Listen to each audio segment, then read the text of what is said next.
Oh my gosh. Boy, when I signed up for this, I forgot to account for all stupid things. Yes, daylight savings time. Oh, wow.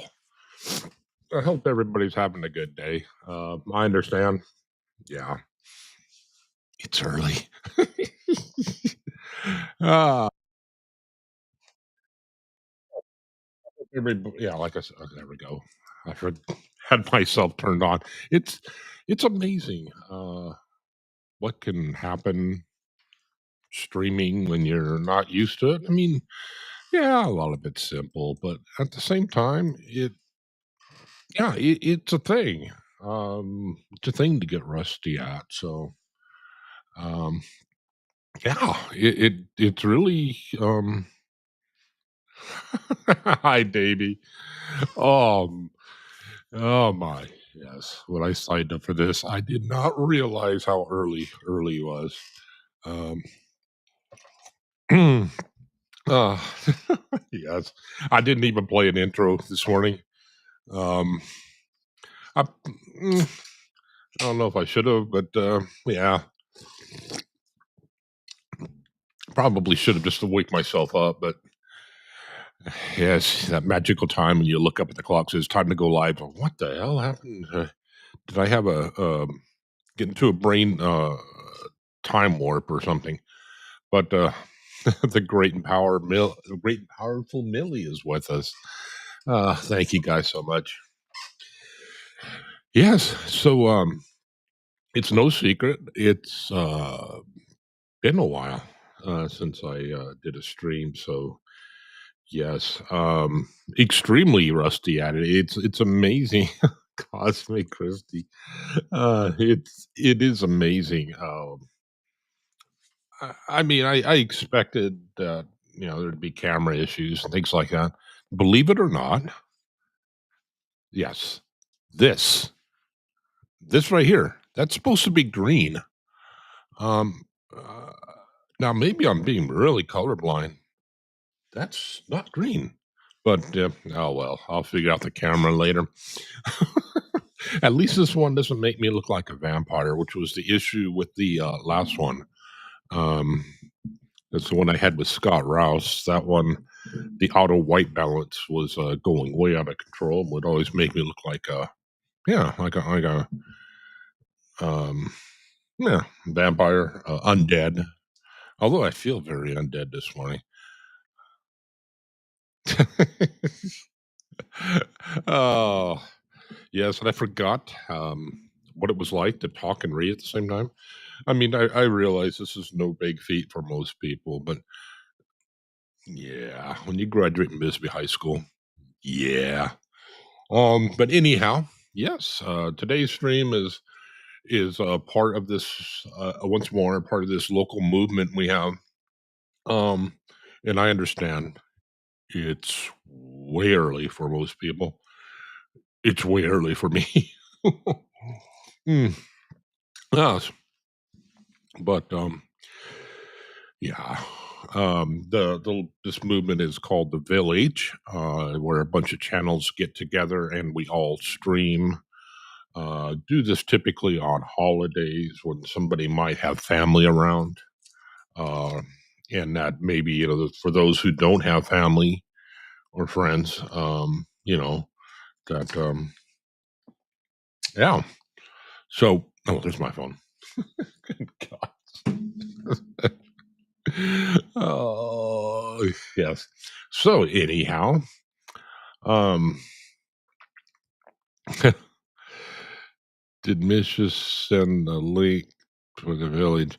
No, I haven't really been seeing a lot of links and stuff. So I mean, yeah,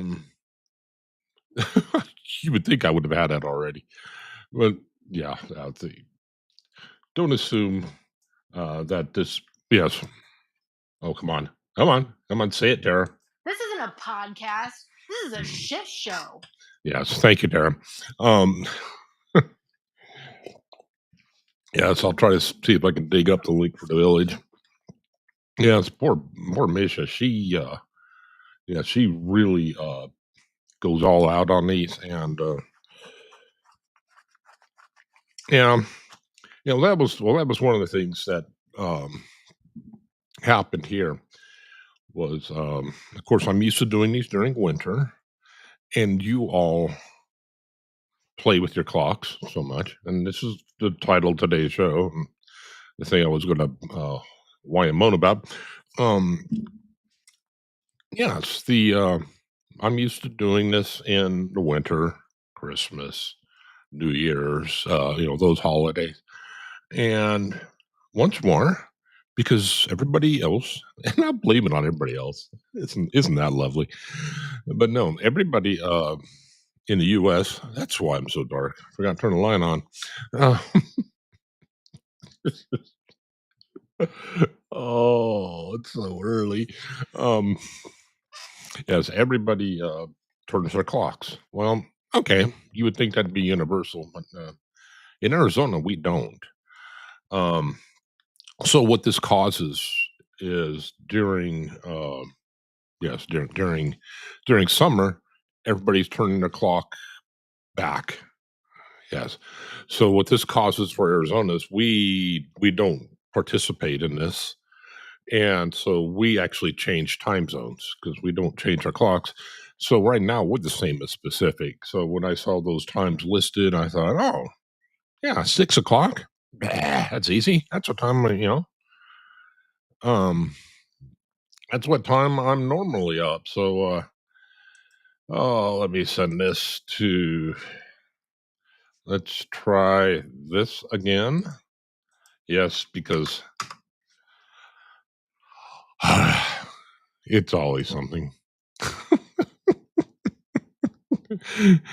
Good morning, Christy. Good morning, sweet tea. It's been a while. Yes. Oh, yeah. Of course. Well, yeah. Cosmic's always going to be different. This is just a fact. Um, but on top of that, she's the actual goddess of the. Some of us would call her the sole owner of the continent of Australia, and believe it or not, yeah, some people consider it a continent. Okay. Um, but no, she regularly inspects her kingdom, but being she's on the other side of the world because she chose it that way. Yeah, yeah, she's in a very different time zone than us.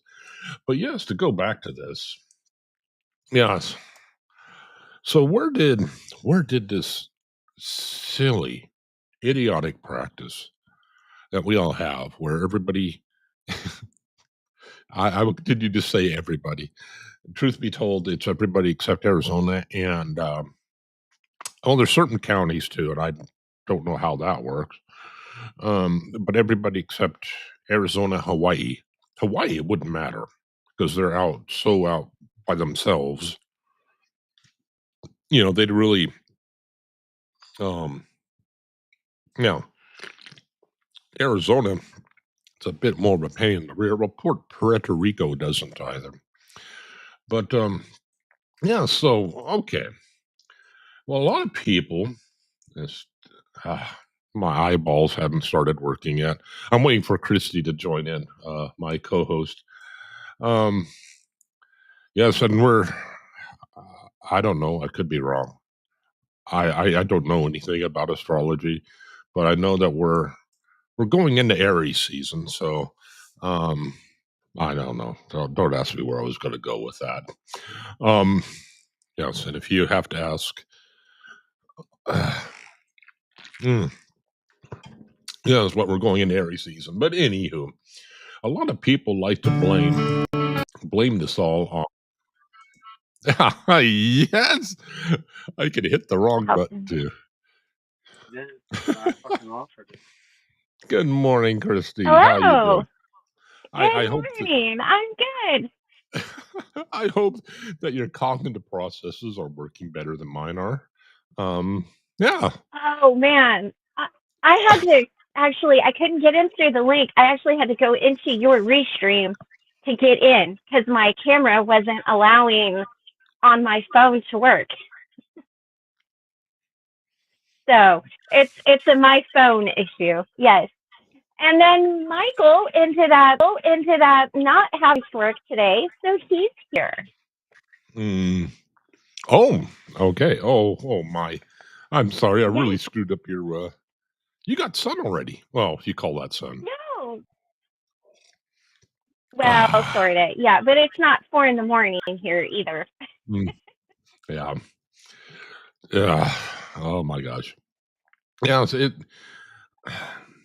And it is funny how that seems to hit me that on weekdays I can wake up at 3 o'clock.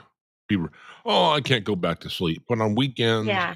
or no, on weekends I'm like I'm normally, oh, I can't get back to sleep. I might as well get up. It's way early. But along comes the week when it's time to wake up early. Oh, I can't.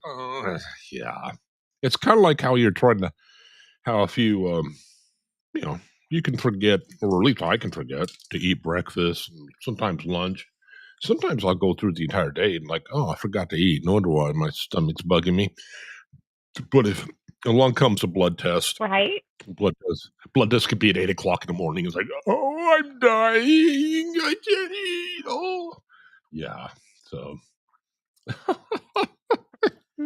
I tell you, And I think it's just because your body, yeah, I think it's just because your body knows that, like, hey, it's like we've got our own internal clocks, and it's like we're not supposed yeah, to be up this early, you know? yes, and So, this is the just like yes, Michael he was supposed to, Michael. I'm sorry.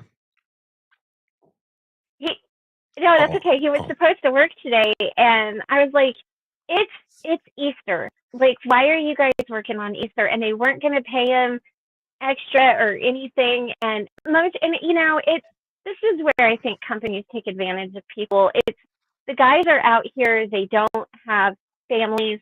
Most of them don't have little kids. And so the other foreman running this job was just like, we're coming in on Easter. And it's like, it's still a holiday. And it's not a traditionally paid holiday. And I get that. But it's like, you know, um, and they were having like weld inspections or something like that tomorrow or Tuesday. And it's kind of like one of those things. A lack of planning on your part doesn't constitute an emergency on mine. So because yeah. you didn't plan well enough is not our fault. Um, Mm, and talking yeah. about the time zone. I don't think you guys know this. When I lived in Kentucky, my house was in 2 different time zones. So the time zone went right down the middle of my house. So one side was Eastern time and one side was Central time. And I worked in Eastern time, but like part of my bedroom was Central. So we had to shut our clocks off so that our phones didn't automatically switch because it was literally different times in different parts of my house. It was the weirdest thing. Oh man, yeah. So now I was. I've been trying to get my brain warmed up and try to dust the cobwebs off this morning. But yes, what if you live in Arizona and work in another state, Yeah. vice versa? Yeah, yeah. This it's nice when you're in Arizona and you're working with Phoenix and things like that. Um, but Hmm. yeah, the part of the issue is everybody else switches, so it's so hard to work. Um, and we see this. We have like a clock at work that I don't know who ordered this stupid thing. It's supposed to automatically via radio waves correct itself. Who thought this was a great idea? I don't know. The problem is every 6 months the thing will start turning itself during daylight savings time, and of course we don't. There's no switch on the stupid thing, so everybody has to Right. reset it. Well, they reset it, and it'll be okay for like an hour, and then this radio will work again, and it will move and like just rip the stupid thing off the wall. But yeah, we have problems like that. Obviously, growing up, the local TV stations used to buffer everybody, or they they would rebroadcast things, so you didn't really notice. But yeah, it would get to be an issue with smaller radio stations like WTBS, which was Ted Turner's abomination out of the mouth of the South. That would that would cause issues. Radio programs, of course, were messed up. But yeah, and so where did this stupid ritual come from? Well, a lot of people were blaming it on Benjamin Franklin, and it's okay. So I started digging into that. Even USA Today said it was Benjamin Franklin's fault, and Uh-huh. I'm And it not. I'm wasn't? not in the business. I'm not in the business of defending Benz. I mean, some of us have done some horrible things. So, but regardless, no, Benjamin Franklin did not. He had nothing to do with it. What it appears that Benjamin Franklin did do is he published a piece of satire in 1784 in the Journal de Paris, Paris, in which he was, and Mhm. it's kind of like British humor. I don't know. I like Monty Python humor, Oh. but there's some British humor I just like. Huh? I guess it's probably just old people humor. Maybe it's not necessarily British humor. Maybe it's just because it's old people humor. To me, excuse me, I just belch into the microphone. Yes. But to me, it doesn't sound Edgar, at get all down. Edgar. funny. I mean, he No, talks you're good. about how to save on wasteful candles, to save on people wasting candles, that there should be like a shutter tax. What? He's talking about people who get up too late because they have their shutters closed. And he talks about how there should be a candle tax or something. And huh? But regardless, he's not at all talking about daylight savings time. Some people take that and they say, so people talk about this and they say, oh no, he invented it, and no. So I was a little happy about that. I still don't know how to explain Ben Affleck. I'm not a Ben Affleck apologist, but yes. But anyhow, New Zealand, this mother puss bucket. I mean, this fine person here. Oh yes, this is wow. George Vernon, George Hudson. Heck with him. Uh, oh man, my voice still isn't working yet. In 1895, he would go out collecting bugs, and for whatever reason, okay, fine, you want to go out and collect bugs in your spare time, fine. But for whatever reason, I don't know if this is part of the generation. I don't know, but yeah, he seemed to think that, well, we need to go ahead and this is a great idea, that we need to adjust our daylight. We need to adjust our clocks in the summer because I like to go out and collect bugs. Well, if you like to go out and collect bugs, go out and collect bugs.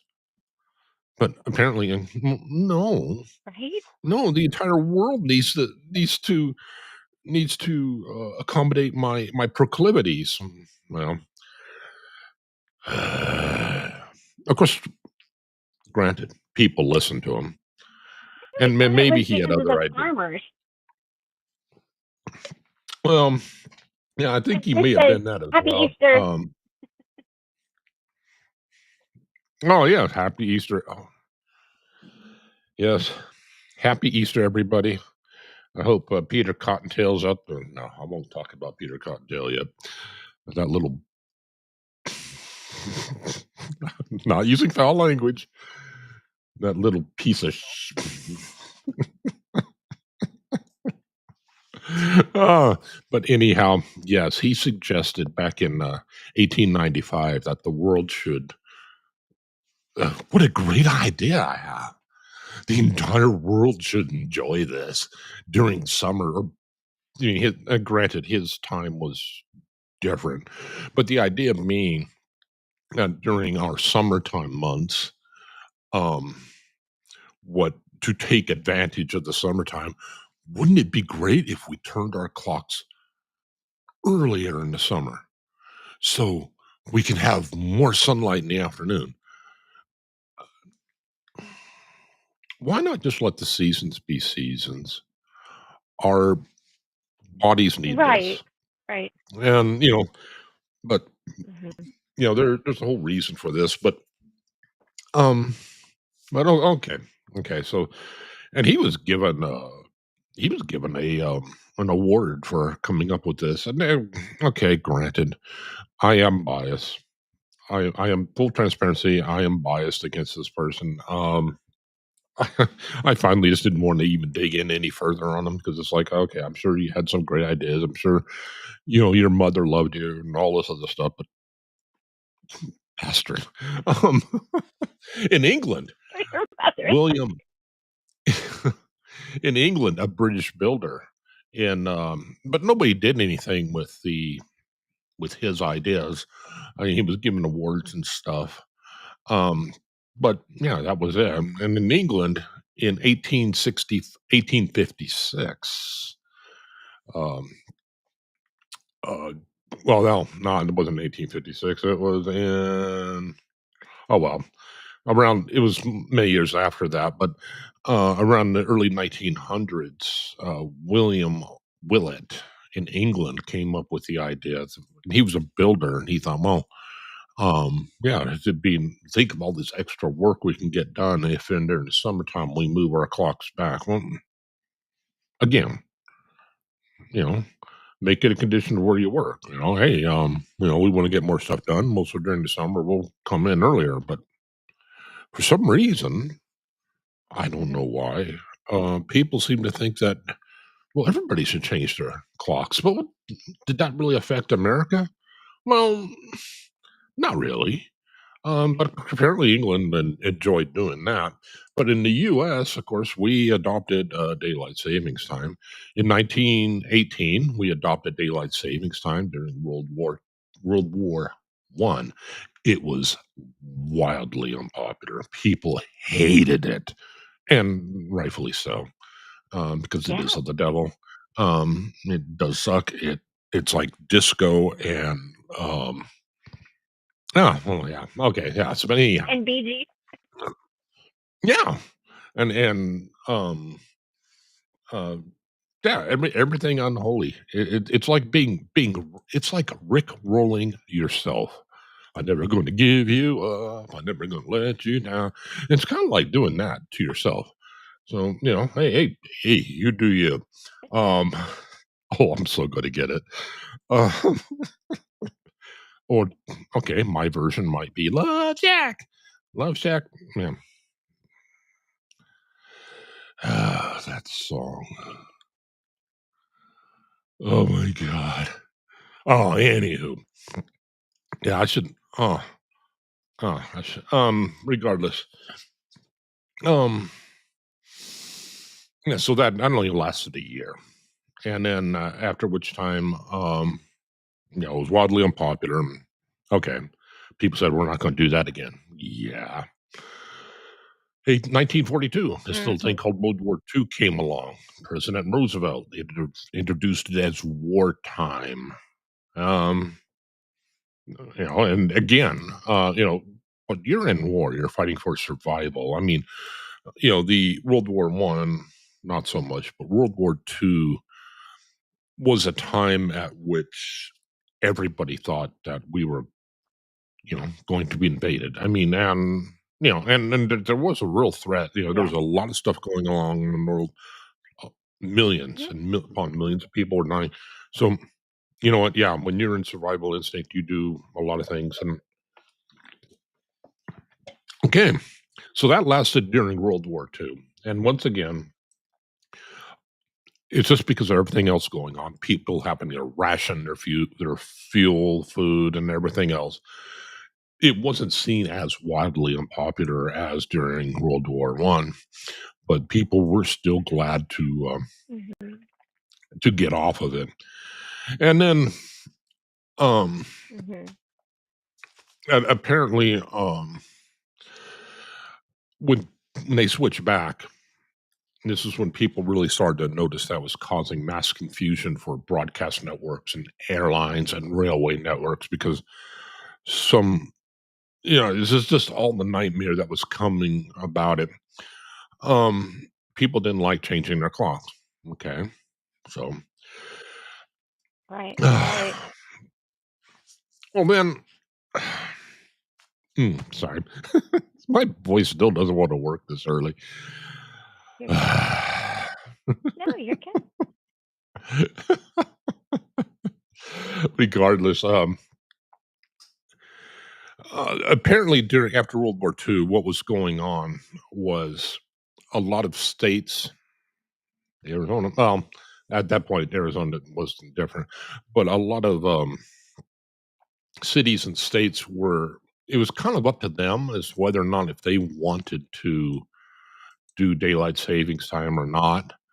Um, so individual Mhm. cities would be on could choose to be on daylight savings, and that, of course, that caused a huge problem, and that is where airlines really started. Well, Yeah. airlines in 19 up to 1966, and there was airlines. Believe it or not, there was air travel. I mean, granted, they were cavemen who were chiseling, propellers out of stone at that time, but hey, there were some good Corvettes. 1966, um, you know, but yeah, trains was still an issue. So what was happening was individual cities, counties were choosing to. Some were choosing to do daylight savings, others weren't. This led to a huge problem. Mhm. So in 1966, Tricky Dick. Actually, I don't know if that's Tricky Dick or not. 1960. I should have looked that up. Um, During Richard Nixon's administration, Congress passed in 1966 the standardization time, and this was basically it It was Johnson. was John. Oh, Johnson was okay. the president. Damn, I wanted to blame Tricky Dick. Oh well, I'm still going to blame Tricky Dick. Oh no, I okay, mean, we John. could we could blame him for a lot of things. Yeah, yeah. In case you're not aware, this is a shit show. Um, yes, this is not a Play that professional Tara operation. clip. Yes, yes, I've already played it once, but once again, This isn't a podcast. This is a mm, shit show. yeah. Thank you, Tara. Yes, and she's the queen of California, or the absolute owner of California. Now, a lot of people have posited that she was the Mhm. actual owner of all the East Coast, but of course, we do know that there is the Kingdom of Karina up north. So, yeah, it's mainly Tara's Oh benevolent, yes. lovely benevolent reign is mainly around California. So, yes, and I still think they should rename the ocean, or the Gulf of Terra. I still think they should do that. But there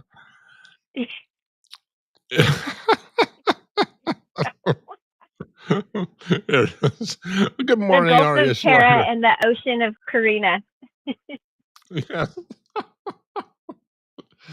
Oh, but yeah. Regardless, so granted, a lot of city. This was born out of chaos and blah blah blah. Fine. But rather than stick with the time, saying, okay, you know what? We're just going to do standard time. No, because Congress happens. Um, Mhm. I don't know why they thought this was a good. Maybe people forgot what it was like. I don't know. Regardless, 1966, they passed a law. It took effect in 1967, where everybody would take and, yes, move their clocks back during the summer. Okay, that's fine. Well, no, it's not fine. That's part of that's the issue. But states could opt out. And apparently, and this is something I've been trying to research, apparently Mhm. states can still opt out, but it seems like the law Oh. must be written in something flaky, but and this is apparently mandated or seen under the auspices of the US Department of Transportation, is seen as being the ones who can kind of override this. And yeah, we can get back to that, but yeah, daylight savings time has been seen to cause, if you hit the right slide, even cognitive impairment, environmental consequences, tech schedule, of course, yeah, tech problems, children's problems for children, mental health problems, and even animals are affected. And we've noticed this with farmers. Animals get put on a set schedule. They aren't Mhm. like us, and Mhm. yeah, they do not like Mhm. to produce stuff that they produce. They don't. They don't like to. They don't like to do stuff early just because we say so. And what's really, really odd is after daylight savings time, they have noticed this. Even judges hand out the Monday after daylight savings time kicks in. Judges hand out a 5% more time on the Monday after daylight savings time kicks in. And it's because they wake up early, they're mad, and blah, blah, blah, regardless. Um, but we've seen this in multiple studies.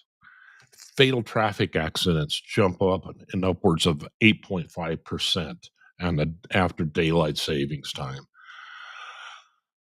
Risks of well, yeah, again, that's multiple studies.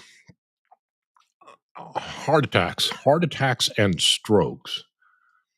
Let's see if I have it here. Well, this is a cheesy graphic. I should have gone without it, but regardless, um, heart attacks jump up by 24% after daylight savings time switches. Strokes jump up by 8%, and this effect lasts for the week of the time when you're jumping your clocks back, meaning you're having to go to work earlier.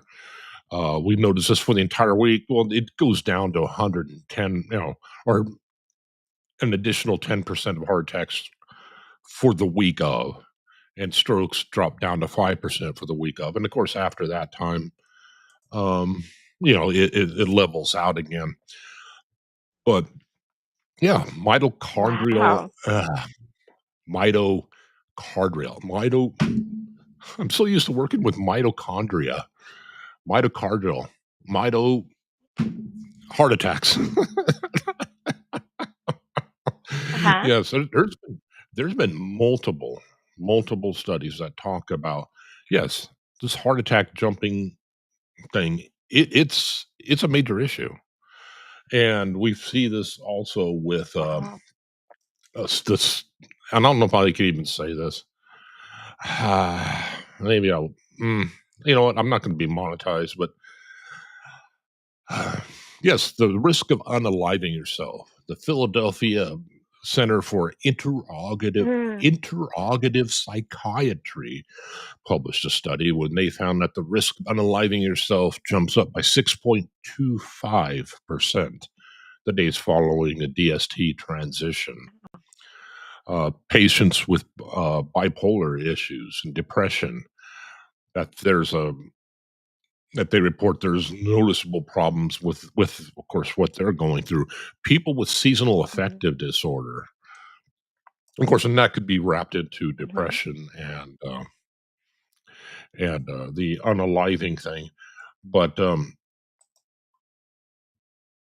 yeah, suicide risk, substance abuse. We see a major uptick in all of these, and it's usually like I shouldn't laugh. I'm not laughing at that. It's just my mouth, my brain's thinking one thing, my mouth's thinking something else. Uh, but yes, traffic accidents jump up 9.3%. Okay. According to Dr. Kelly Carden, president of the American Academy of Sleep Medicine, studies consistently show that the spring transition to daylight savings time is associated with negative consequences for health, safety, and productivity.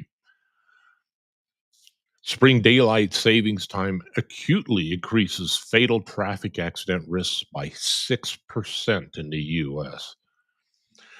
Fatal traffic accidents could be Oh wow. prevented yearly if the daylight savings time transition was abolished.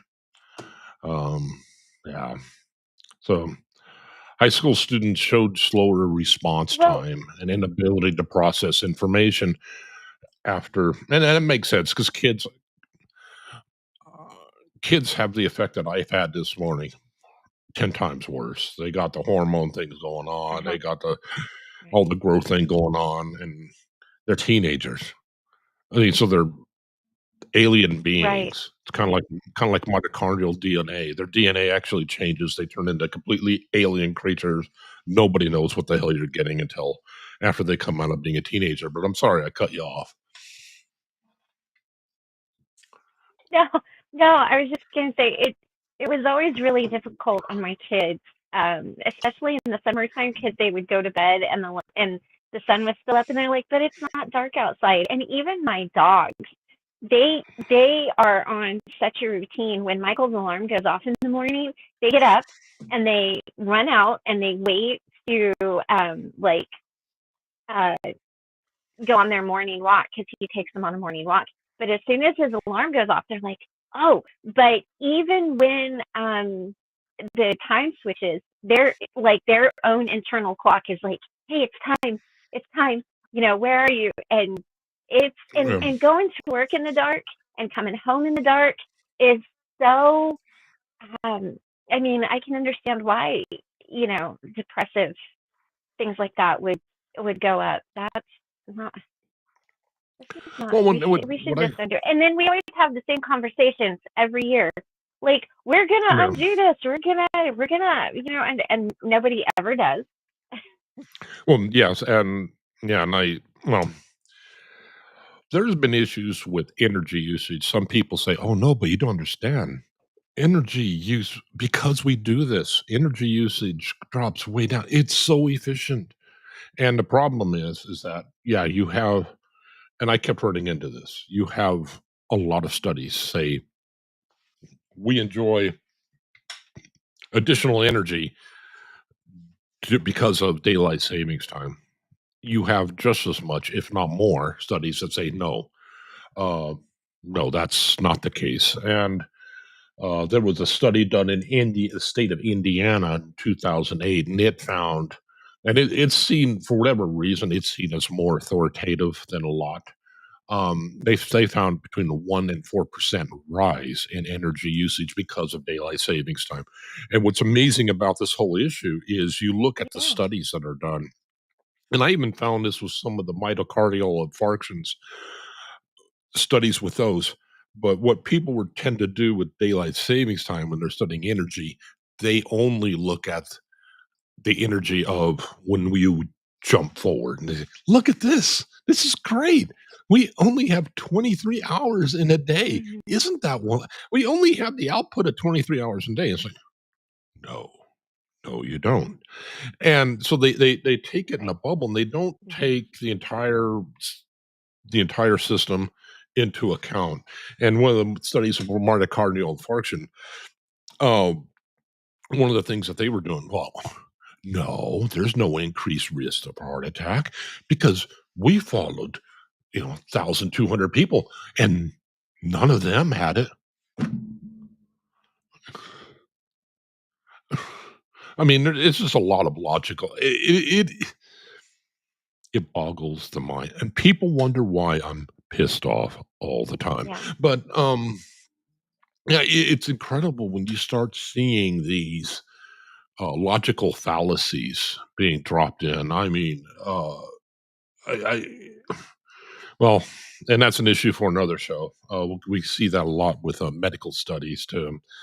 You start digging, and people love to just throw the headline up and say, "See," but Yeah, the issue is you start getting down the methodology, and this is why it's a good thing to use multiple studies to make just make sure you read the Yeah. conclusions. But yes, Mhm. I think it was Department of Energy did one study, and he said, "No, everything's lovely. We save so much energy." Mhm. Mm. But yeah. So, but just the sheer amount of studies on both sides. Okay, you could say, well, Yeah. there appears to be some question, but some indicators say yes, we actually wind up using more energy. Re- Even if you're not going to say that, it would you still say there's a lot of question as to whether or not we actually save energy. Mhm. It's not a done deal. It's not a guaranteed fact, certainly. So, Mhm. okay. So that leads us to our current situation. Here we go. A number of states have proposed switching to permanent daylight savings time. Now, of course, that would be it's a little counterintuitive. Well, that means they're going to be constantly switching their clocks permanently. No, what they are proposing is just getting tired of switching to just wait until summer, like Yeah. we're in right now, and just leaving the clocks there. Mhm. And Mhm. this is causing a Mhm. bit of an issue, but it's currently before it's been passed by the Senate, and it's currently before the House of Representatives now. Even the president has come out and pushed for this. Now, this is a huge problem. It turns out this has been addressed by state legislatures over 500 times since it's come up in this latest iteration. I mean, there are different, Oh, granted, wow. they are all saying we're going to switch, but there's been 500 pieces of legislation thrown up against this wall that is daylight savings time. And this latest bill, like I said, it's been pushed by even the president's getting involved, saying, you know what, you just need to. I appreciate the position. Whichever one you pick, you just need to pick one and just stay with it year round Yeah. because it's the switching the clock forward and backward. That's the issue. Well, of Yeah. course, Congress is what Congress. No, I don't know. Maybe when you have your toilet bowl in the public toilet, you open it and like somebody let the Congress in here. Um, yeah. So what's happening is this is getting bogged down, and this is the same thing happened last year. Um, it's getting bogged down in Congress because now people, some of the some of the argumentation, it's just idiotic. Uh, there was one, and I'm not going to say who. Mhm. Um, there was one Congress critter that says, "Po, we need more daylight in the day." Really, really, you, you, yes, yes. This is what you're up against. Yes, you can adjust the speed of which the Earth is rotating because you're just yes, you got so much power. You're just so smart. But yes, this is a Right. real issue. I mean, and yeah, and part of the problem is you have a major push against it in Congress because Orange Man bad. There's just that that's a thing. Orange Man bad Mhm. because he weighed in on it. It must be the devil. Um, but unfortunately, from groups that watch Congress, watch legislation, trends researchers, they're giving this a 1% chance of passage. And what this bill would do is it would allow states to say, we want to stay on permanent daylight savings time. Now, again, Mhm. everything that I've seen, at least at the legal level, seems to indicate that states can say don't we don't want to do it at all and remain on standard time. But Mhm. I think that Department of Transportation might be clamping down on them because I know that several states have tried to do that. Uh, let's see here. As a matter of Mm. fact, the states listed here, Washington and Oregon, they have proposed to do exactly that. Just we rather than even switch, we just want to Mhm. stay with you know with our winter time. Um, but yeah, um, and it may, but yeah, from everything that I've seen in the original laws, the states could still opt to stay in or stop to stay in, could elect to stay in their local time, kind of like what Arizona does. But yeah, again, that Right. it appears that maybe ADOT or ADOT, US dot, Department of Transportation, may be clamping down. I don't know, but and leaving just Arizona, Hawaii, and Puerto Rico to remain off of it. But yeah, it's becoming it's a real serious health issue. I mean, okay, you could say, okay, the energy usage. Yeah, it could be statistical noise, 1 to 4%. You start getting at 4%, that's a bit more than statistical noise, but okay, the Mhm. argument could be made. Mhm. Okay. Um, but still, 24% rise in heart attacks. That's more than statistical noise. I don't care who it is. Right. But again, I saw that with some of the studies where they were measuring for daylight savings time, they were measuring just when you come off of it, where you set your clock back an hour Mhm. or forward. No, back an hour, so you'll Mhm. get an hour twice. Um, well, that's not going to cause. They looked at just that time period. They didn't look at the other time period. Like, so you're kind of you have this cherry picking going on, and that Mhm. unfortunately, that's not limited to just this studies dealing with time zones. That is a major thing that's done a lot. So yeah, where's it going to wind up? I don't know. Again, you have it is funny digging around. I found a Native American saying only Congress would seem to only the government would seem to think that you can take a rug, cut a foot off the top off the top, sew it onto the bottom, and wind up with a longer rug, which is exactly what we're doing. Um, and I've seen some quotes that talk about you know Congress critters saying, "Oh, it's like getting a free hour."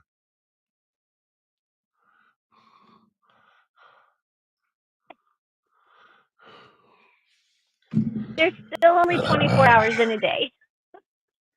And this is why I have this receding hairline. I must take time to talk about tr- doing that. You know, but where will it wind up? Oh God. Nobody really knows. But yeah, it. Right. I mean, there's a lot of Congress critters who have taken it up and tried to make sure that well, yeah, people on both sides have really turned this into a melodramatic thing. Oh, I'm standing up for the American people. I've caught people who are involved in one religious community saying our side is taking this up, our church is pushing it, our congressmen, and you find out no, they're not even involved. But we've introduced like, huh? Okay, well, I won't get into that. Um, but yeah, it does seem to have a little bit of vigor to it. But again, this was tried last year. It passed overwhelmingly in the Senate, moves to the House of Representatives, and dies. And that is what people are Mhm. expecting. And sadly, um, and if they don't solve it, I mean, maybe it'll be different this time because president has taken, if nothing else, he could serve to be putting a spotlight on this. But yeah, it's more than just an inconvenience. I kind of joke about all the Mhm. pain of blah blah blah. Okay, yeah, in my case, yeah, it's a minor inconvenience. You know what? I'm a big boy. I can live with inconveniences, but airlines alone spend millions of dollars a year for this little idiotic transition, and it's because a lot of my information is U.S. centric, just because you start getting into the world, everybody switching at different times. Oh my, it is a nightmare. And some countries don't do it at the same time. It's like this um, last time the bill was affected, they decided to lengthen the amount of time for daylight savings time by 4 weeks. Um, so nothing's ever set in stone. It's like this big, massive, spastic baby Huey that nobody can account for, and it's really become a destructive thing. And yeah, you start going. I don't want to imagine what airlines go through worldwide. So yes, I'm Oh, mainly geez, yeah, just talking U.S. Up till this time, I thought it was just a thing where yeah. northern hemisphere, southern hemisphere. Okay, you have to account for two hemispheres, but no, countries all do it. Some countries do, some countries don't, and the countries that do, they don't. None of them cooperate. Um, yeah, some countries will pick it up at this time, and we're going to jump ahead 2 hours. But you know what? Yeah, the U.S. we can't Oh do man, anything about that. how frustrating. But yeah, and it's and then they were saying, well, just think of how much better it is now versus when it was before. Okay, granted, before it was legislated, you had time being adjusted on a city level. But again, you still have it, you Hmm. know, Arizona. You're not going to feel the effect in Hawaii because you're geographically isolated. But Right. yeah, you come into Arizona. There's some counties still up north where they aren't in daylight savings time, which is the exact thing this was supposed to solve. So once again, we see that government comes rushing in to solve the very problem they created, and all they can seem to do is make it worse. Well, But yeah, things like this always remind me of what President Reagan said. The scariest words that anybody could hear is, "I'm from the government and I'm here to help." yeah. It's like, yep, that's true. Well, now, That's true. yeah. So that was the yeah. So that is the end of the formal presentation. Oh my gosh, it is it it, and I meant to get Arya, and I can't find his contact information because my Discord apparently is crashing. Lovely. Yes. Oh no. But yes, I forgot all the joy, all the little things that pop up when you're getting ready. Oh, all I have to do is hit go live. That's the entire issue, right? Oh no. Yes, Right? cameras. My camera software has been fixed with an update. In case you didn't know, that's green. I Yeah. You can call me colorblind. You can call Really? me whatever. Oh, I happen to know that's not that green. doesn't look green. No, that Yeah. laser. No. Uh. Yeah, yeah. Uh. So yeah, yes. So No. Kind of looks like the Northern Lights back there. that's Millie and Chloe. Carson and Davey. Let's see. Mm, I feel really sorry for airline pilots. Um, oh, Wiggins here. Okay, Yeah. yes. I didn't recognize Awaken because of the the thing by the name. Some people would call that an avatar. Oh. Yes, her avatar has changed. Good to see you this morning. Awaken. Yeah, she's the one who kind of puts this little thing together. And again, the intent is to create a stream of different channels going together, just to kind of allow people who don't have family to have somebody nearby during Hmm. events, holidays, things like The that. holidays. Yeah. Yes. So yeah, so that Edgar is So, meowing. Christy, how are you doing this now that we gotten that out of the way with? No, I'm good. I'm good. Edgar, she's over here going crazy. So some of you might not have known. We got Edgar. We thought Edgar was a boy. Very excited. And then one day, Edgar starts rolling or wallering around on the floor and meowing and carrying on. And I'm like, I've seen that before. And next thing I realized, she's in heat. Edgar's not a boy. She's a girl. And we got her when she was 6 weeks old. So I just took the word of the people who, I got her from, and so then we had to decide if we were going to change her name or not. So we decided to just leave it Edgar because she knows her name. But she's going crazy. We actually take her out and walk her. So we put on a little cat harness and she goes out and walks around because she's still pretty little. She's not even a year old yet. So so she got to go out for a walk this morning, and we let Shitty Kitty out, so she's out wandering around, and Michael's out with the dogs, I think, on the front porch, and then I think the next place we're going for the next job, as far as I know, is Memphis. So we're going to be down in Memphis for a little while, unless that changes. You guys know my life. We could be on our way to Memphis, and they could be like, "Oh, hey, we need you over here." So, but yeah, so that's kind of what's going Where's the on. Grand? Is Memphis where the Grand Ole Opry? Is that Memphis? No. No, That's Graceland is in Memphis. The Grand Ole Opry is in Nashville. Okay, Nashville. So, Okay. yeah, Yeah. Nashville is a cool town.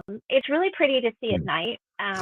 My friend and I went to a concert in Nashville, and it was pretty cool. They have what is it, Broadway, where all of the honky tonks and stuff are, so you can kind of walk down that and hear music and stuff like that. But yeah, I've not ever been to Memphis. I've been to Nashville, but I heard Memphis is a dirty town, and you really have to kind of watch.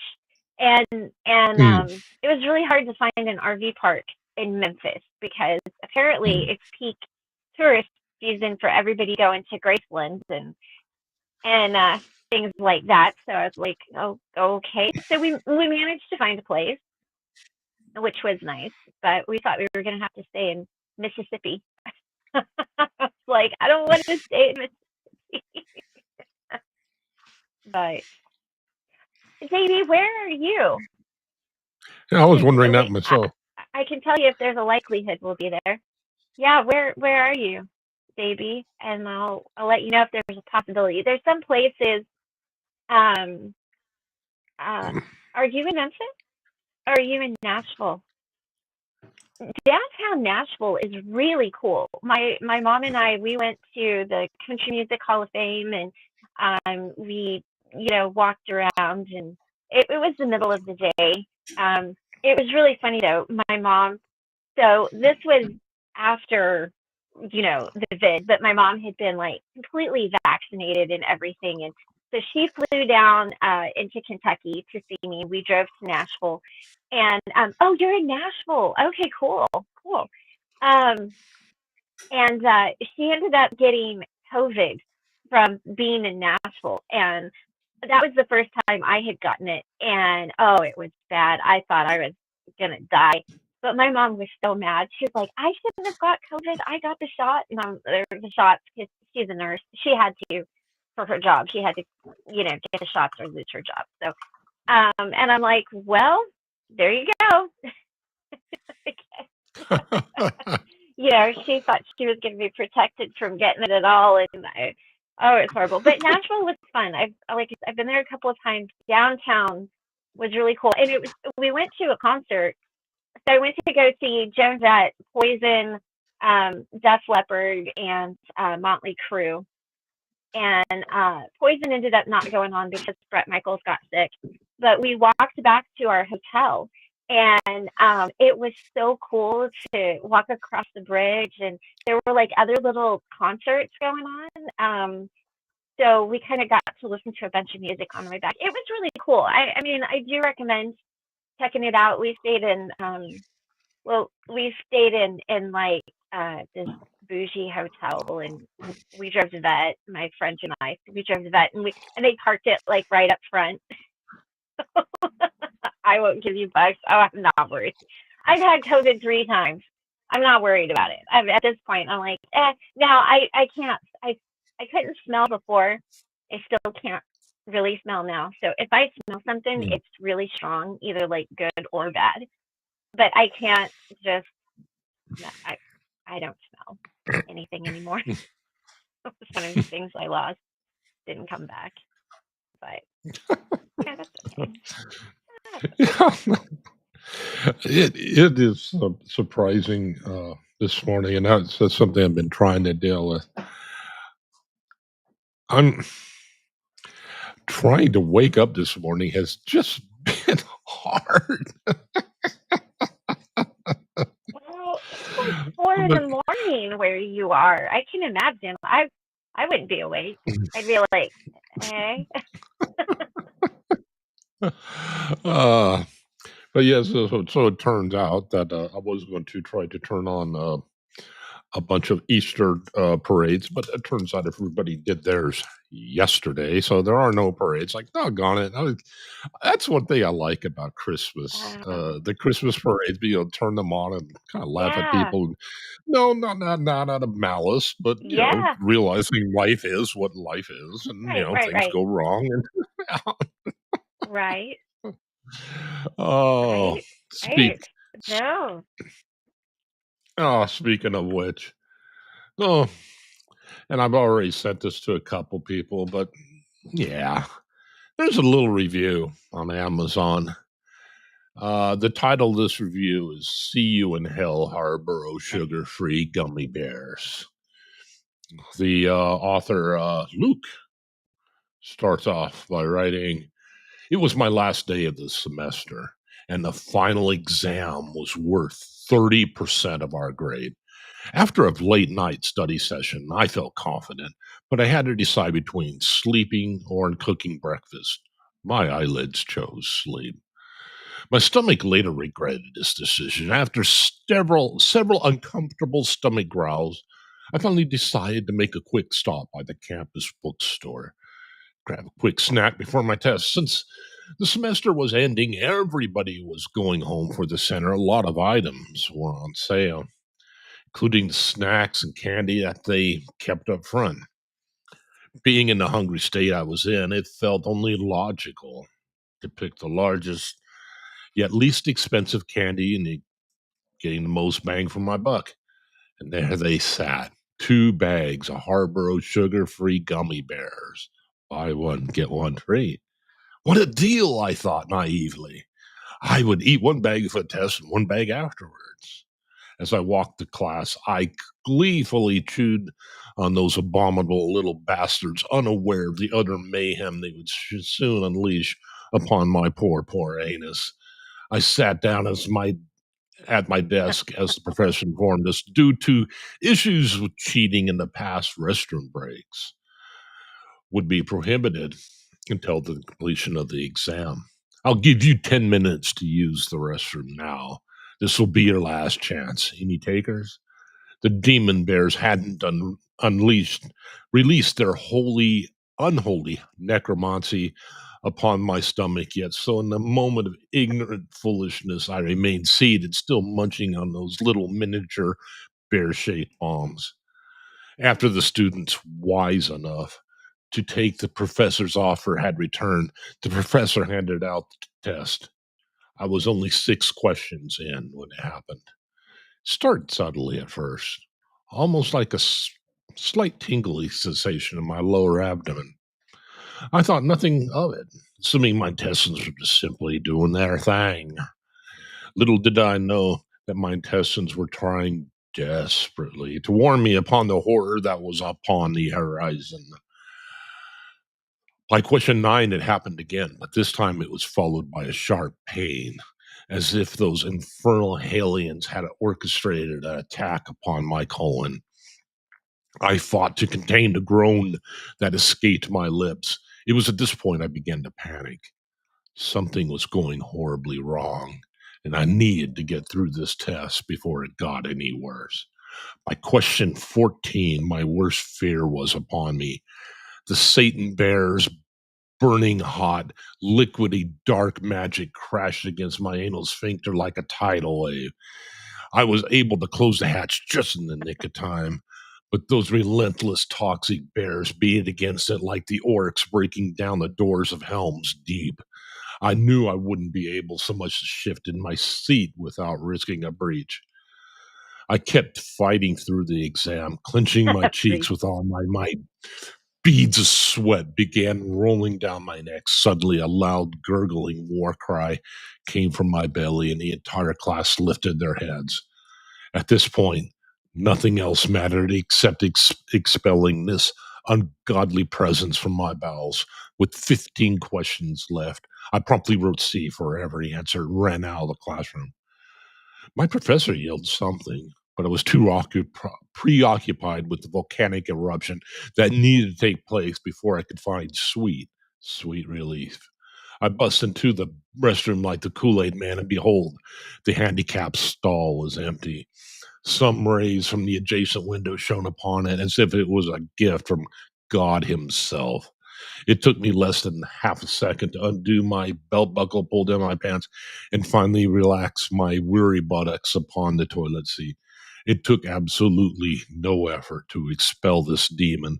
Almost immediately, the floodgates of hell were opened, and the damned, liquefied souls of an entire bag's worth of gummy bears cried as they burned through this burned through my sphincter into the watery abyss below. I've never felt such simultaneous relief and anguish in all my life. After 30 minutes of this, I immediately went home, dug a hole in my backyard, and I burned the remaining bag of gummy bears. I leave with this. Do not, I repeat, do not eat these spawns of Satan. Not only did they cause me to fail my final test, but the anguish I experienced is something I wouldn't wish upon anyone, not even my worst enemy.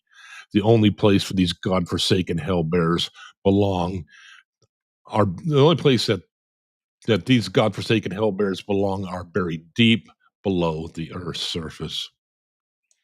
So, yeah, and I can't remember how many people, 30,515 people found that review helpful. So, yeah.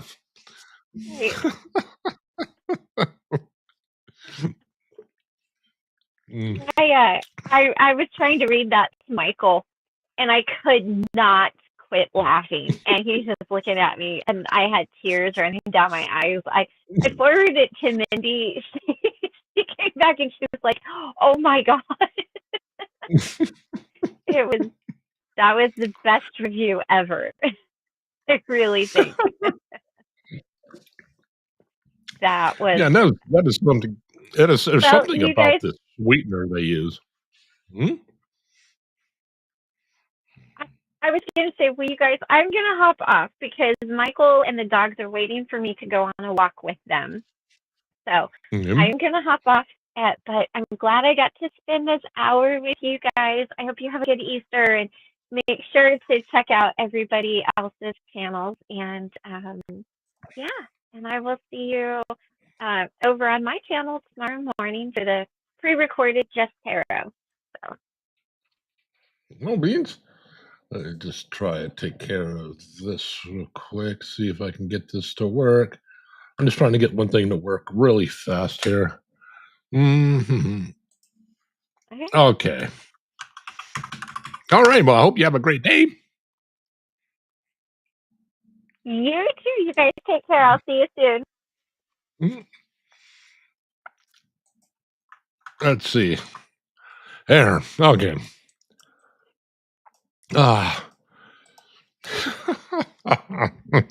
Yeah, so this appears to be an issue that has come up with the sweetener that's used in gummy bears. Of course, I think they have changed it. I noticed that you have to search really hard to find those reviews. They're still up on Amazon. But I think that Harborough, I think they pulled, yeah, because I don't see, yeah, I don't see sugar-free gummy bears anymore. So,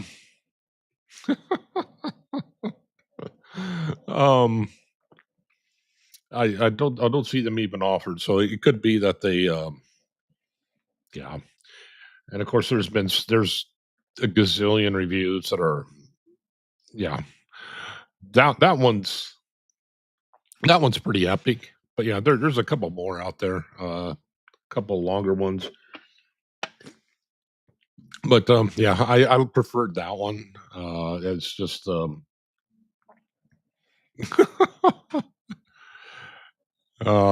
but I did like and yeah, and yeah, allergic reaction. Well, yeah, it turns out there's something about the sweetener, and I wish I could recall what it was. We saw this too with oh, who was it? It was I think it was Pringles. Pringles had a fat free was it Lestra? No, that's what they use now. There was a fat free potato chip they had, and the compound inside of it is actually now used as a dietary supplement. You can buy it by itself, but what they were doing for the to make these chips fat free, had this one chemical that again, that was being used as a dietary supplement, and it's controlled, so you're not going to have this issue. But they used it specifically because of what it did, just not en masse. Um, and it wasn't as yeah. I know the gummy bears didn't use aspartame. Whichever one they used, it was one of the newer ones, and yeah, yeah, it caused an issue with Pringles potato chips. I wish I could remember the compound name. Yeah, because like again, they did make a dietary supplement from it, but people were eating these chips and they found, oh, this is horrible. They found out what it could cause is sudden and unexpected. I guess all of it would be sudden and unexpected when you put in what's followed by the word explosive. Um, Emptying of the bowels. But what was happening it wasn't timed with eating the chips. Apparently, there was something weird going on where it could be hours or like even a day later. You have these chips and you think, okay, well, I got through it. No, no. And it was causing such a huge issue. Now, what they did find was that it was helpful as a dietary supplement. And what some people were doing, they would take and buy these chips and they would eat one a day. Just take one out, eat a day. And they were noticing that what it was doing is releasing fat in the body. And yeah, the problem came in is that when they tried using this for potato chips, I don't know if they didn't pick a big random sample size. I don't know. It seems like that you would use testing, though. Regardless, yes, they released these chips upon the U.S. and they took off. And shortly thereafter, you can find tales of horror if you look for. I think it's Pringles fat-free. Yeah, Pringles fat-free chips. I think it was about 10 years ago that this was a big thing. What gets me is they realized this was a problem. They realized it was a huge problem, and companies just getting inundated with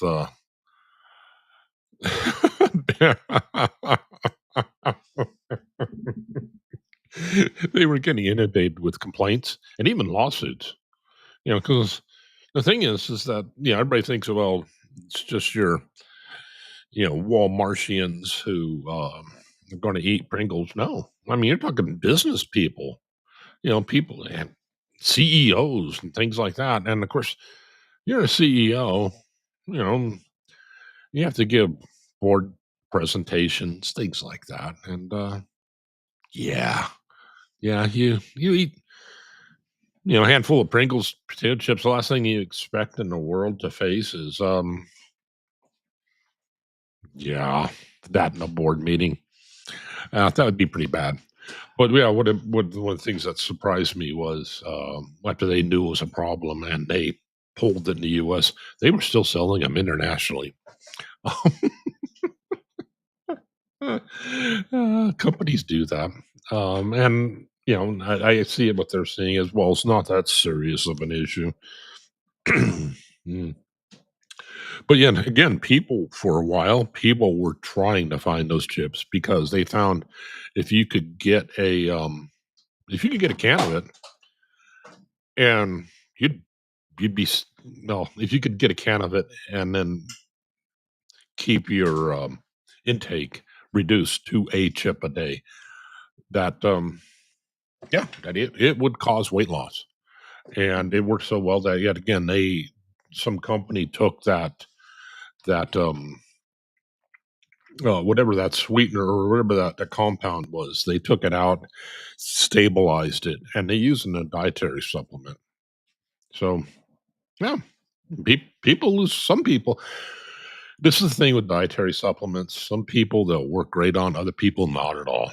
We're all different, and this is one thing that medical science doesn't seem to. Well, some in medical science don't seem to realize that we're all different in some way. Metabolism, we have different things going on with us. So what might be fine for one person is not going to be fine for somebody else. But yes. So uh is Aria in here anymore? I guess not. Uh well, okay. Oh yeah, it next year when our Christmas comes up, remind me not so exuberant and going early. I don't see how Sam was able to do it this morning. Of course, he probably stayed up late. Mm. But let's see here if I can find. Let's see here. And of course, being people who have ADHD like me would probably recognize this. I had, I think it was 60 tabs open on my browser.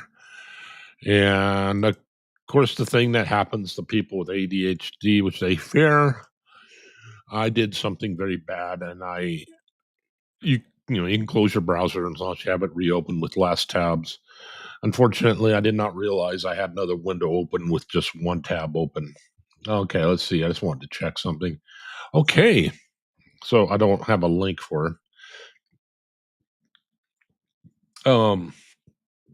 After me is going to be Body Illusion. I do like her title. Topic. I've never had one before. Uh, um, yes, of course we have Cosmic. We have Cosmic. Who? Let me try to see if I can. Oh, come on, Cosmic. Where are you, Cosmic? Cosmic. Cosmic. Cosmic. Where are you, Cosmic? Cosmic. I know you're out there. I can hear. Cosmic, be nice to me. I can hear you breathing. I know you're there. There. Okay. But yeah, Cosmic Christie has had one show already, and she's going to be having a watch party. What was the watch party for? The watch party is going to be for the Rocky Horror Picture Show. What was I confusing that with? Rocky Horror and Little Shop of Horrors. Okay, I was getting confused with Little Shop of Horrors. Oh, you're doing movie trivia. Okay, okay, but hmm, okay, yeah, nice. I can't believe I got Little Shop of Horrors and that one confused. But let's see here. Body Illusion will be on the village here. Oh, okay. Well, oh, thank you, Ned. Yeah, I can't. Of course, that's Ned. Awake Ned by the looking glass reflection in the house. Hey, Awake Ned, nice to see you. I do love that clip from poor Tara. She's still embarrassed, and actually, yeah, Tara is a beautiful soul. She's incredibly intelligent. Very intelligent. She's one of those people you meet, and yeah, you can feel very, and depending upon your personality type, you can feel very intimidated by her because it's one of those people you meet, and they're good looking, they're very intelligent, they pick things up quickly, they have charisma, they have talent, and it's very and it's very easy to feel threatened. But the thing is, like the ones that are like Tara, um, what I like about them is they're also so damn friendly. Um, but yes, Tara's looking at. She's trying to envision what running a YouTube channel would be like for her. She doesn't want to focus solely on recovery like she did before, because she was realizing that was what her life was becoming. And granted, she works in it, and as a peer support specialist in California. She works in that area, but her life is she started to realize her life is a little more than that, and she wants to concentrate on things other than, I mean, she said that she envisions that being part of her channel, but that she doesn't want that to be the main focus. So she's trying to envision what this would look like. Of course, one of the other things going against her right now too is time. Um, so yeah, she's trying to carve out time for it and things like that. But yeah, so hopefully we will see a return of Tara soon. Let's see here. Oh wow. I did not realize I still got so long left. Well, let's see here. Okay, I'll feed Seymour another time. Yeah, and I kept getting that because I think Little Shop of Horrors and Rocky Horror. Okay, I get those two confused. But yeah. So let's see here. I can find. I had hoped on finding uh, a parade or something with which to laugh at, but sadly, everybody's had theirs the day before. Yes, I just found it ironic that on the very day I was going to talk about daylight savings time, that I was a victim of it. Looking at that spreadsheet, I don't know why I thought, "Oh, these are my times. I can do 6 o'clock, no problem." Hmm. Oh, Central. Okay, that's fine. Central's usually only an hour away. No, no. While Arizona's in Mountain, we're Mountain Standard, not Mountain Daylight. So yeah, we don't move our clock. Everybody else turns their clock ahead an hour. So yeah, um, made it pretty early. Oh wow. Okay, I'm trying to think of. Let's see here. Hmm. I Cosmic, if you're on, I sent you an invite. Which I think I did. Maybe I. Okay, but yeah. So things with me, things have been pretty hectic. Yeah, I've been starting to study a lot of neuroscience. Some of this is pretty heady.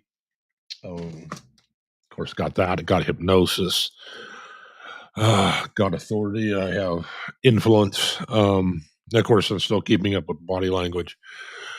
Um, yeah, it's been really, really hectic, and that's eaten into time. Of course, my day is typically filled with a lot of noise here, so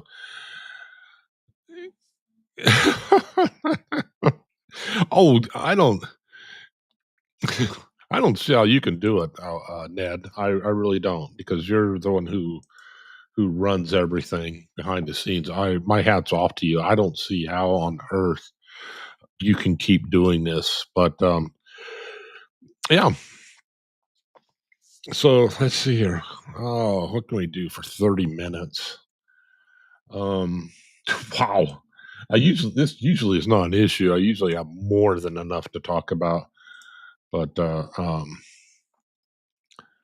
yeah, it's odd. One of the things that I started getting into was studying different effects. One of these is the Gansfield effect, and what Gansfield it sounds very complex, very woo woo. But all it really simply is just a sensory deprivation. And what you do is you just people who do it, they wear goggles and you look directly into a really bright light. Typically, you want to choose red, and you have your eyes open. And this isn't woo woo or anything. But what happens is what this will cause your brain to do, and your brain does this. This is part of the reason why you dream. When you have sensory deprivation going on, your brain will fill in details. And with Gansfield, what occurs is, yeah, you're staring at a bright light, you have um, blinders on, and so yeah, all you're seeing is a void. And as your brain, what starts to happen is your brain will start to feed stuff to your optic nerve, and it starts off slowly at first. All you're seeing is red, but then finally, at least for me, what occurred was you start to see water. And again, you're looking, you have your eyes covered with something. And a lot of people use pinball or yeah, ping pong balls that are cut, and then but yeah, you can buy. And I had some, and I don't know what I did with them. You can buy some too, and yeah, it takes a bright light. You simply cover your eyes and just sit there and just watch for a while.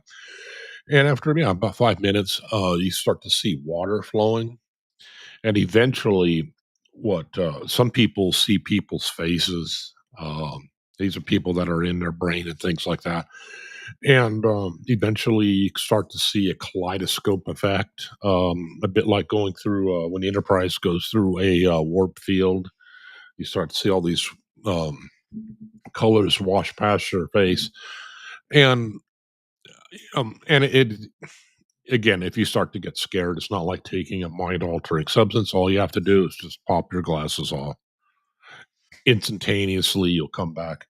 You're not doing anything harmful to your brain. It's something that anybody can do. I've seen some videos of people, and I wish I'd thought to pull them up in reserve. I find this interesting. People on YouTube tend to do this. Um, yeah, people. You typically do 30-minute sessions of this just because it takes so much, and you know who wants to waste a lot of time? You can get a good effect within 30 minutes, and come out of it fine. But nobody wants to sit there for hours doing this. This guy took that to mean that if you take it for longer than 30 minutes, you'll go insane. So fine, yeah, one YouTuber, I'm doing it for an hour. I'm risking going insane. And I'm shocked at the number of views that he got doing this, because you just simply you're not going to go insane from it. If that if because all you're causing is sensory deprivation. Your body does this when you go to sleep. If it was going to drive you insane, you would have gone, yeah. going to sleep would have driven to you. I mean, because when you go to sleep, you're doing the same thing. You're just seeing black instead of seeing red. Your eyes aren't taking in information, and that's part of the reason why you dream. And yeah, so this YouTuber, he sits down in the chair. I think he did the ping pong balls, had them taped to his head. And within 5 minutes, he said, "Oh, I can hear somebody. I hear a breeze, or I feel a light breeze, like a ghost talking to him. And yeah, I can feel them talking to me." No, no, no. Um, and yeah, I mean, and I shouldn't, I shouldn't say that. It's not. Um, well, it could be something paranormal going on, but no, no. It's not going to enable the dead to talk to you or anything like that, because it's the same as going to sleep. But oh my gosh, the theatrics. Oh, I can feel like somebody's left a window open. There's a cold breeze. Oh, mm, no, no, no. But I think that's just the thing in YouTube where people like to, oh my gosh, we're going to die. No, no. But unfortunately, that is something that occurs with a lot of these effects, I guess, oddities. Yeah. This is uh let's see here. Wow. Yeah, I had anticipated things going quite different this morning. uh wow. Okay. So one of the interesting things I've been able to find has been the study or talking about, if anybody's seen the telepathy tapes. That is fascinating.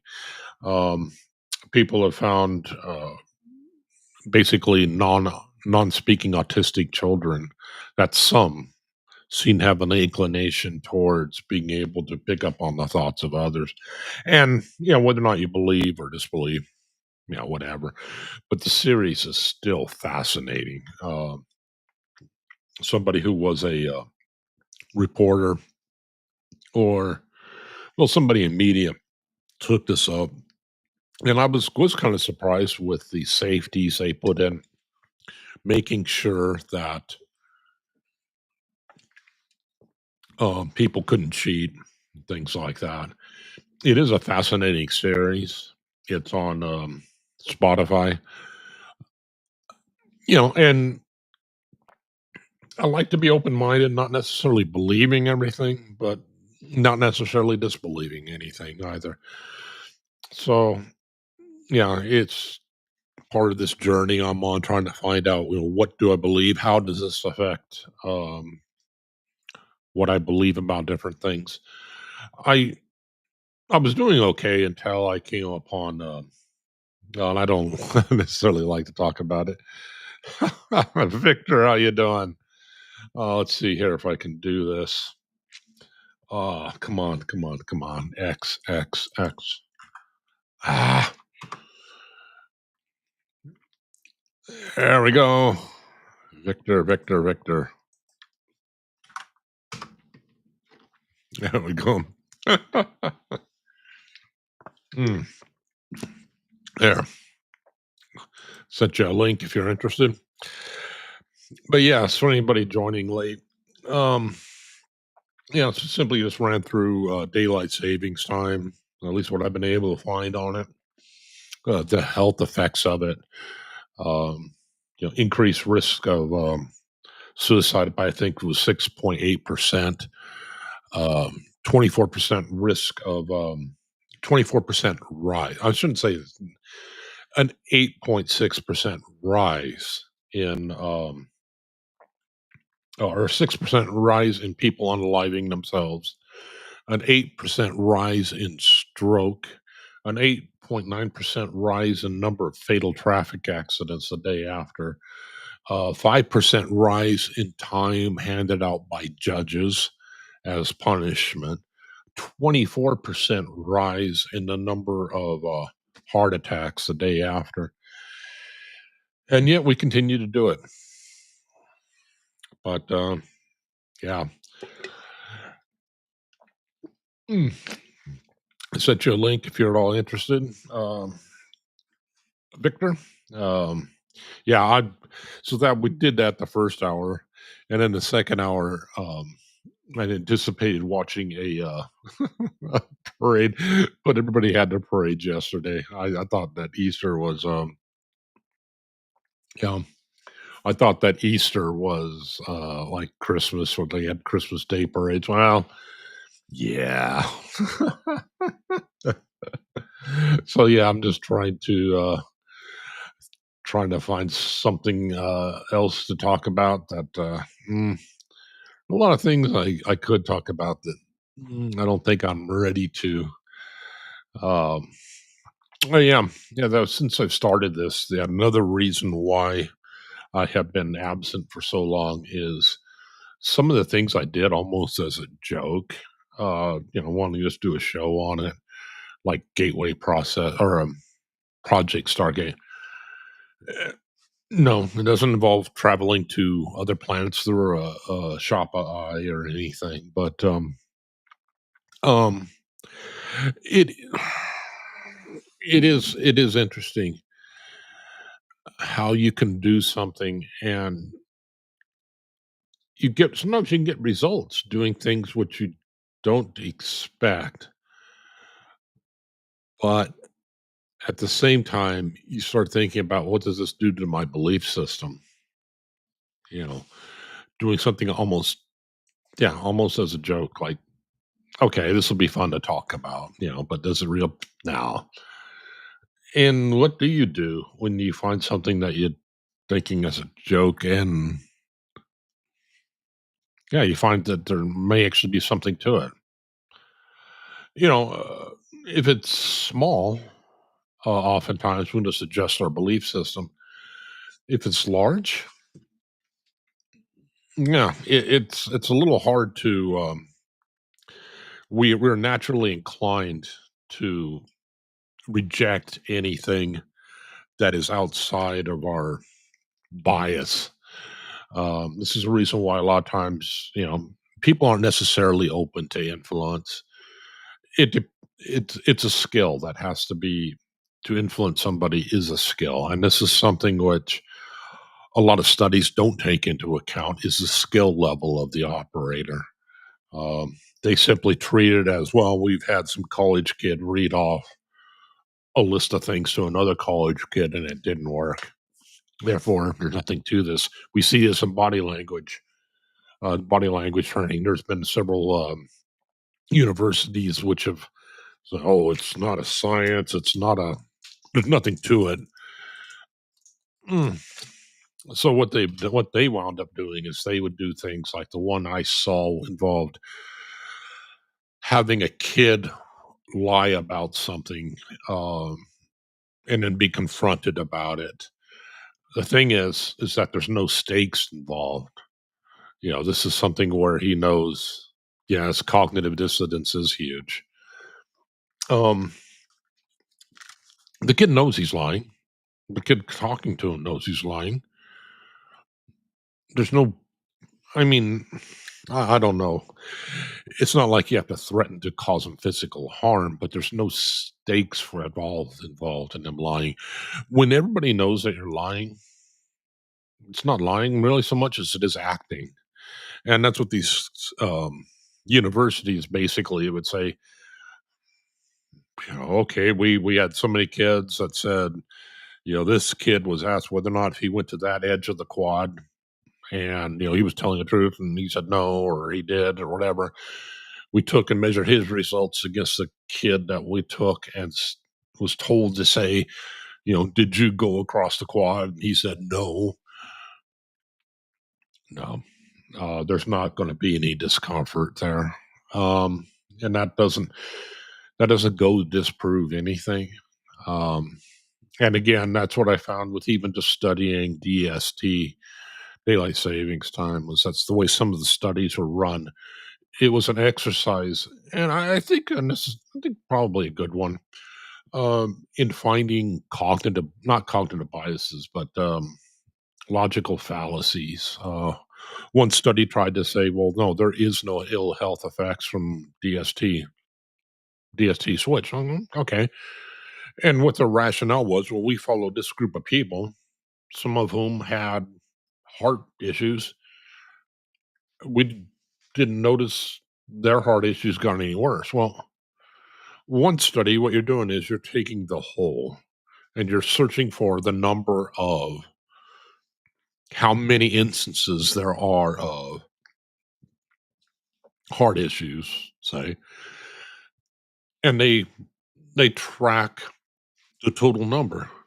Another is taking a small group of people and saying, well, because this didn't happen to anybody in there, it doesn't exist. It's kind of like the Russia Luxembourg fallacy, where somebody in Russia gets up on top of a tree, says, "Oh, everywhere I look, I can see Russia." Somebody in Luxembourg gets up in a tree. When I climb top of the tree, all I can see around me is Luxembourg. Therefore, Luxembourg is just as big as Russia. No, that's not the exact fallacy, but let's see here. Check X. Mhm. That's fine, Victor. uh, yeah, yeah, yeah. That was the thing. I'm glad that I ran through this, because going through studies, and this is something I ran into before. I would typically, look up some interesting little thing in neuroscience and then do a show on it, and you know, bring up a few studies that supported it. But going through something that's debated like daylight savings time has kind of been fascinating, because the issues that I picked were, I like to pick a lot of outliers, just because, okay, this is something that people are looking at. Okay, fine. Um, but it's not really anything that involves a lot of conflict. For whatever reason, there seems to be a cabal, not a cabal. There seems to be a group of daylight savings time groupies that are holding on to it like it's some sort of holy grail. And you can see this represented in studies. And I keep trying to figure out, what would the possible motivation be? I mean, I can't imagine there's a daylight savings time lobby out there. But yeah, again, one of the studies I brought up was talked about, and you see this a lot in the energy studies. Okay. And it could be that there's just a lot of statistical noise in the energy. And I realize that energy, especially, is not going to be quite so exact, because there is a lot of noise built into the system. But again, for every study that you find that says it saves energy, you can find one that says no, it takes energy. And one of the best ones I found says that no, switching to daylight savings time costs between 1 and 4% more energy than not. But I am biased. I will admit that. I am biased against daylight savings time. But still, just looking at some of the studies that were in favor of it, that were, some of these were going to Congress, by the DOE. And what they were doing was they were taking, rather than for studying the effect of daylight savings time, where you switch forward an hour, then you switch back an hour, they would take just one. It's like, well, no, you take them both, and then glob them together and find out, if you have a net loss. Well, no, they'd pick the time where we switch ahead an hour. Well, if you're gonna it shouldn't you take them both? And then, but yeah, so they were cherry picking. That's, cherry picking data. Yeah, yeah. Yeah, I kind of wonder. I mean, I hate to sound quite so conspiratorial, but at times it's like, what advantage is there of this? And again, one of the things studying it, going into some of the arguments that were made in Congress, and I made this point earlier. Um,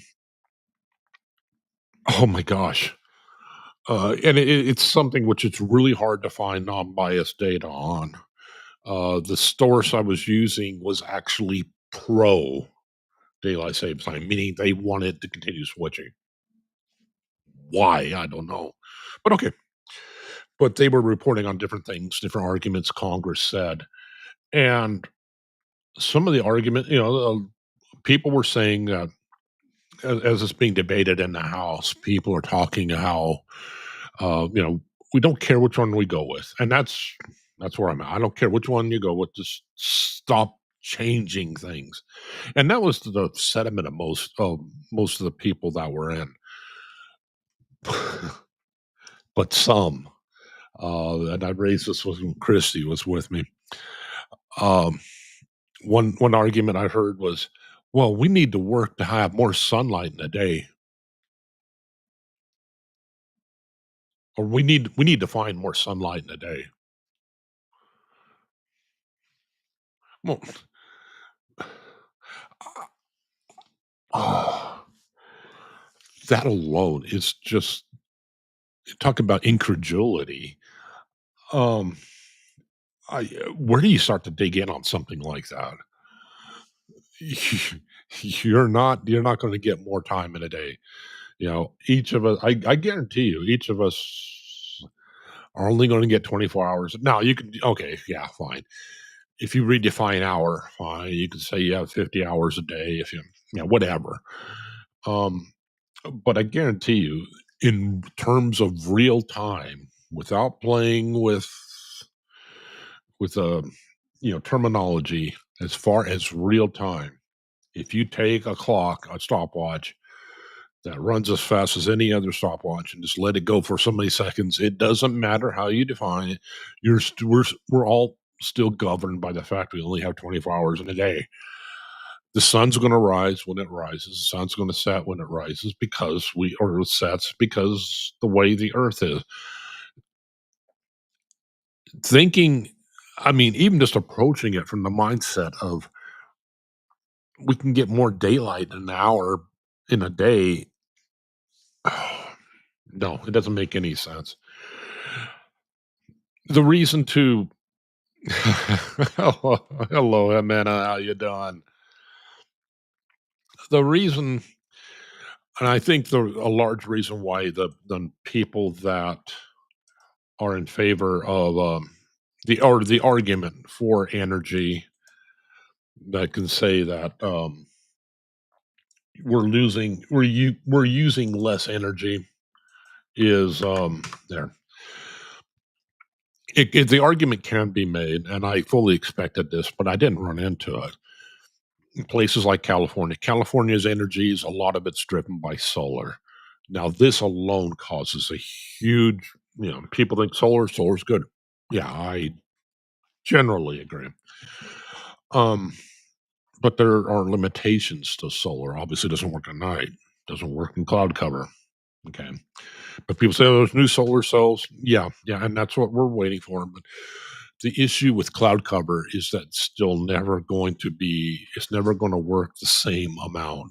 The solar cell collects this much energy during sunlight and collects this much energy in cloud cover. No, it's going to, even if it's super efficient, it's going to collect this much in cloud cover or in sunlight. When you have cloud cover, it's going to drop. It can still be collecting energy. I'm not, saying some new kind of solar cell that, okay, fine. The problem is that variation. What they have to do to account for this wild variation that's brought about by cloud cover is the only thing that can adjust for it is jet turbines. What a jet turbine is basically akin to having a big honking hose just dumping gas and burning it. I mean, it's more efficient than that. It's not like a ramjet. I mean, you're just spinning a turbine and everything else. Okay, fine. But that's still essentially what you're doing. You're just taking fuel and you're lighting it on fire. Now, that's because that's the only thing that ramps up that quickly. To have a steam unit, in a large power plant, be it gas, be it coal, be it nuclear, whatever, for your base, that's what you're left with. Um, to ramp it up, it takes hours. Well, the national power grid can't do that. Now, so far, because the power grid is so large and there's so many units on it, they've been able to get away with it a bit because um, there's a lot of slop built in the system. But because different units are brought on, brought off, and there's just constant adjustments going on. But the thing is, you need to ride the energy grid needs to be ridden pretty tight. And I don't know if people realize how tight it needs to be ridden because let's see here. Let me just schedule. It's been hmm. Um, they need to ride the amount of power that's being fed into the grid pretty tight because what starts to happen is if it's not, light bulbs will start to burn out, clocks will run fast. And that's 60 cycles a minute, or yeah, 60 cycles. That is, yeah, you want to stay pretty close to that. So, okay, fine. So now what we have right now is this little dance that goes on. Everybody pretends it doesn't happen, but it does. California generates way more energy than they use during the day, middle of sunlight. Now, during winter, this gets different, but we're just assuming a sunny day. They generate a lot more power than they need. So they're selling this power off to others because all of a sudden you have this huge grid. Boom, this power has to be used. And our storage technology isn't all that good yet. Okay. Well, you have this huge glut in power. Then along comes when people are going home, start getting cloud cover. And we're assuming there's no clouds. We're not even introducing that into the picture. So then you have all that energy suddenly goes, solar cells, they're pretty much binary. Some aren't, but the amount of slop that they have isn't that great. So, okay, you start losing power. So you have this huge glutton energy, this huge amount of energy, and all of a sudden it drops off. Every day, the national grid goes through this little dance where, like, okay, we'll throttle back. We can buy power from California cheaper than we can generate, so we'll buy it from them. It gets transmitted across these power lines. Fine. They buy power. Fine. Everything's hunky dory. But then every day, all of a sudden, now California needs this huge amount of energy. The grid needs this huge amount of energy to compensate for California all of a sudden sucking up energy. And everybody's just throttling up, throttling down, throttling up, throttling down. You throttle up your main units so they can slowly, it takes hours, to go from like 50% to like 80%. So these units slowly spin up, they produce more power. And yeah, so okay. So you have that going on. Now, daylight savings time with the amount of energy during summer, your days lengthened.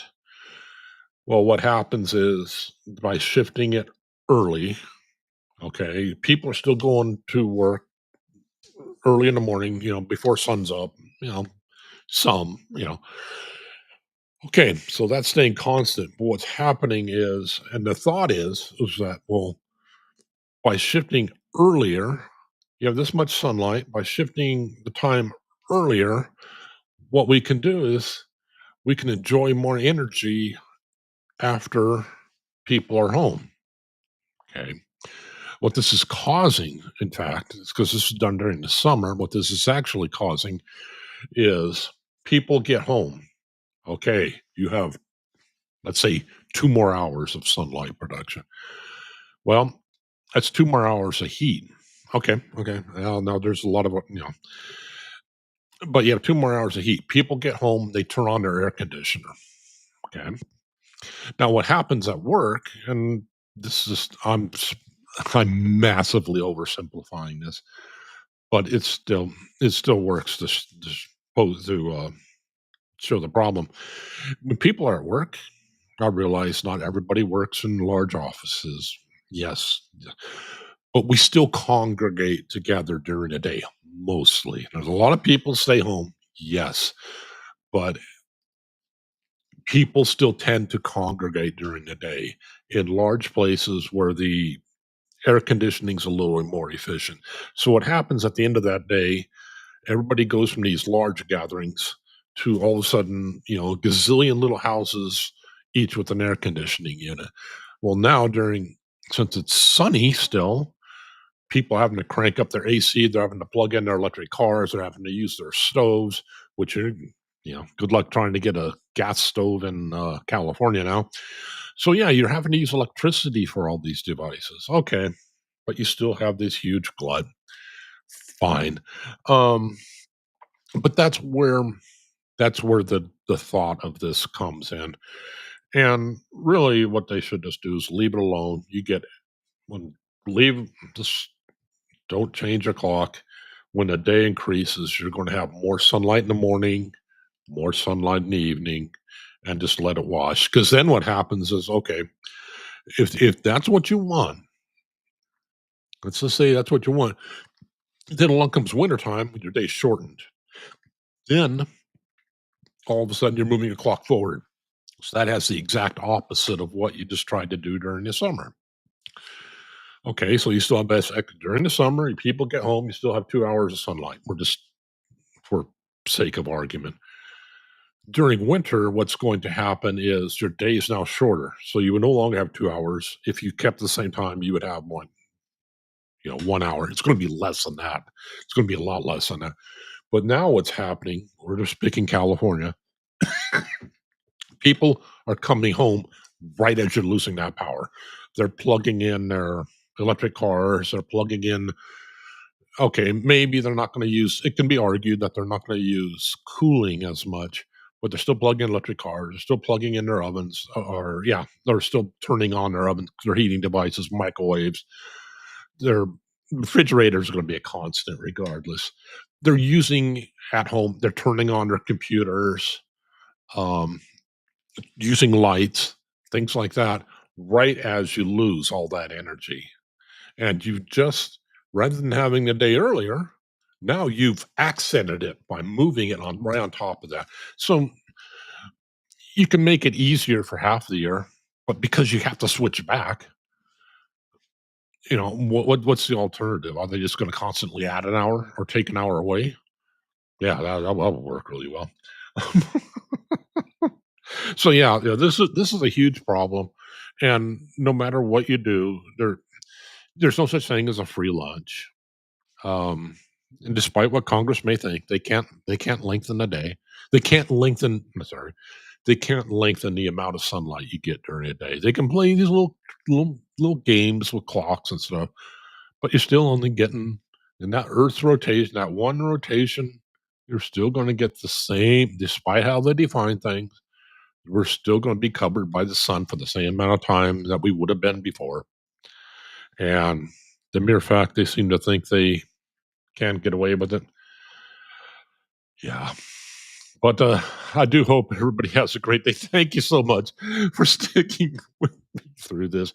This has been a very, wow. It's amazing how out of practice you can get. But yeah. So I hope everybody has a great day. Take care, be kind to one another. And yeah.